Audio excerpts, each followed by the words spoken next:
we've seen in 2016 and 2020 a phenomenon that when Donald Trump is on the ballot, that it is just hard to measure his support. And what we're wondering, is this an issue that is just germane to presidential cycles? Because we saw actually, the last midterm election, a backlash toward Republicans in 2018. The polls were pretty accurate, actually. So will this midterm be okay? But we are also expecting higher turnout on both sides, really, because Republicans have been enthused for a while, really well over a year or more at this point. And Democrats have really just most recently caught up in the enthusiasm gap. And so we expect high turnout, and that can sometimes be harder to predict. Now, there are some pollsters that do a modeling based on turnout. If turnout's at this, here's where the percentage could be. So they kind of give you different options.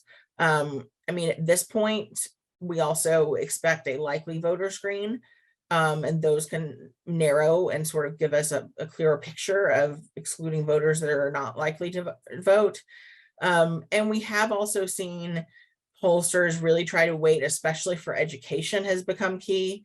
So they're weighting different ways. They are trying to reach more of these voters.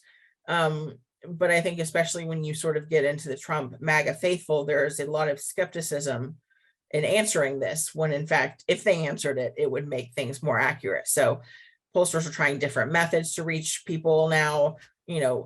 Live calling is still, I think, the gold standard, but we have to realize too that younger people may not answer a number they don't know. So sometimes there's been texting that they've been working with, or sending a link and then they go online. So you have sort of multimodal issues too. So pollsters are very aware of this, and it's something we take into consideration as well.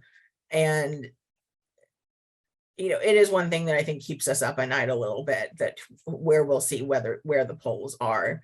But we again, we look at a variety of things, and it's not necessarily the head-to-head we are also looking at. We look at, the generic ballot, where that is, and particularly where a candidate's favorables and unfavorables are, as well. So sometimes some of those crosstabs can tell us even a little bit more about the race than the horse race numbers.